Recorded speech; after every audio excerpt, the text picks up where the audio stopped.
Friday, get up. Our next stop, Cleveland Browns rookie quarterback Shedeur Sanders expected to play in tomorrow's preseason finale against the Rams. Yesterday, he was asked about that entertainers versus competitors comment that Dillon Gabriel, another rookie quarterback there, made during an in-game interview last week that some interpreted as a dig at Shedeur Sanders. Here's what he said. Spoke with him. He said, "Nah, bro, that wasn't." He said that wasn't. He told me on the plane. He came up. He was like, "Nah, bro, that wasn't at you. I see how they trying to spin." I'm like, "Oh, all right." I'm not tripping, regardless of whatever it was. Nobody's words or anything affects me, you know. So, yeah. Did you believe him when he told you it wasn't on you? Did I believe him? Yeah. I mean, I feel like you're trying to start stuff now. I feel like you're trying to start stuff. I mean, he's doing his job. He's supposed to. Do I feel like he did? I don't know. And that's not on me to sit here and be like, oh, he did, he didn't. That's not going to change my life in any way. Interesting at minimum, right? Like, we play this game sometimes, something or nothing. So this whole little kerfuffle, if indeed it even is one, is it something or nothing? I mean, it's nothing. Like, guys actually fight. Like, I don't know if you know this, but like guys actually throw fists in football practice sometimes. So there's tension. I've been a part of position battles that aren't the backup quarterback position battle, and there's tension. It doesn't really do anything. It doesn't mean anything. So I think it's nothing. It was clear that neither of them. So Gabriel obviously said something that could be interpreted the way that we're all interpreted.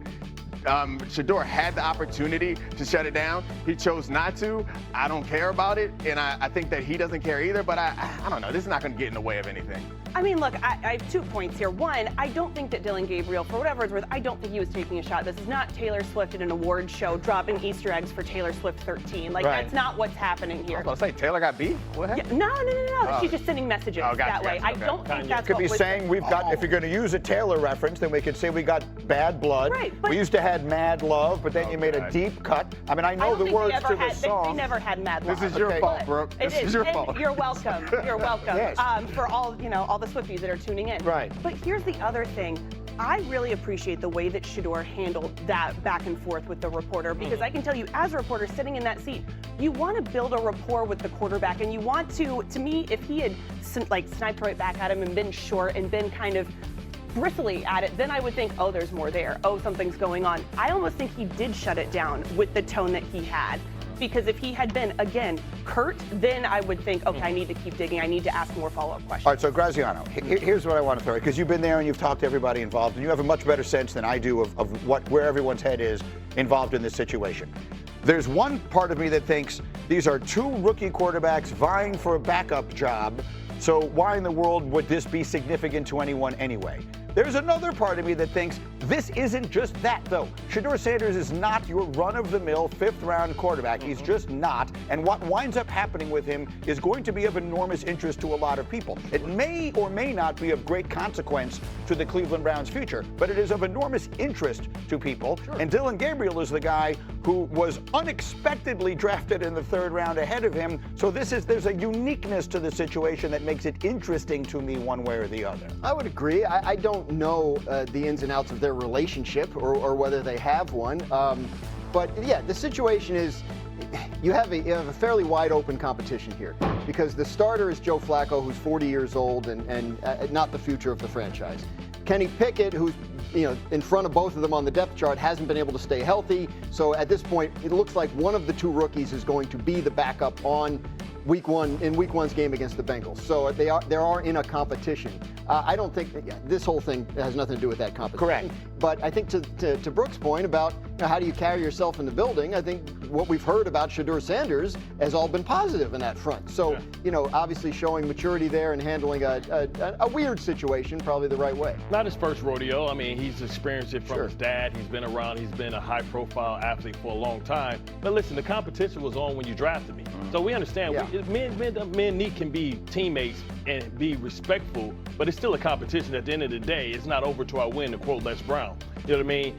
And right now, Shedeur quietly is trying to become the starting quarterback, because this is his probably best opportunity to be a starter in this league, because all I have to do is go around a 40-year-old guy that's not going to be here, another guy that's a franchise guy that they're going to get out of here as soon as they can, and I got this 3rd-round guy in front of me. Oh, that's barbecue chicken. At the end of the day, You just said it right. Kenny Pickett's not healthy. So one of these two guys is going to be a hit away from playing 2 weeks from Sunday, right? Unless it's Tyrod Taylor who's also there. This is the weirdest situation, quarterback situation in the league. Yeah, we can't predict it, but I think the point that is important is that the Shedeur thing is going to make it, like, we all assume that it's nothing, but the fact that there's some, like, multiplying factor when you involve Shedeur makes it a little bit more interesting and makes it a possibility to build into something more interesting. Not Tyrod. You meant Tyler Huntley. Tyler Huntley. I knew what you meant. I'm about to say, what happened? Break it on. They do bring everybody He's supposed in. to be on the Jets. Okay, much more football of the NFL variety on this Football Friday, but now college. Roll the tape. Yards and 3 touchdowns. He didn't have a single interception, and he ran 6 times for 52 yards and a touchdown as well. So some will look at that and look at these numbers and say, look how well he has played, and they will say, so Dominique, he should be the starter immediately. Why not start him week 1?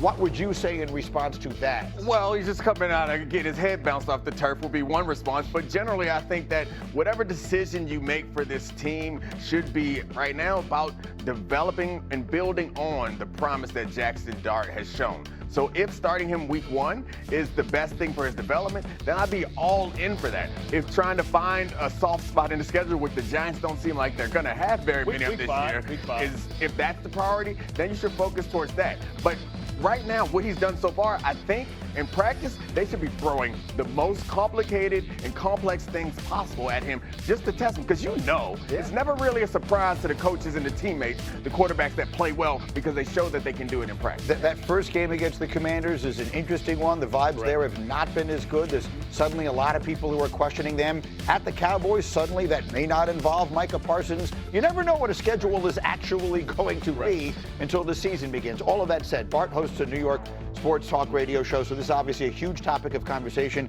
I am of the opinion the Giants are much better than people realize. Their defense could be really scary good, and this kid, whenever it is that he gets on the field, I know it's just the preseason, but so far so good. This is a very nuanced situation. You got to try and thread the needle, right? You have a coach that won 3 games last year that came with a big plan, who people thought was maybe on the hot seat.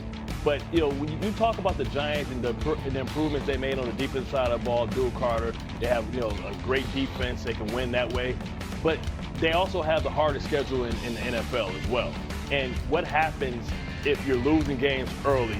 You have to try and sell the future, which could mean a coach would put Jackson Dart out before he's ready, right? Do you want to put him on a safe spot against the defending champions twice? Like, do you want to put him against the Kansas City Chiefs? Put him in pressure that way. So it's tough because Dayball has to sell the future, because if the Giants are in the top 5, despite whatever Archie said, senior, it's going to be quarterbacks there that people deem are generational talents. There are a lot of really good quarterbacks in next year's draft. Yeah, there's Lenore Sellers and there's Cade Klubnik. There's a bunch of guys, including maybe Arch Manning. But between now and then,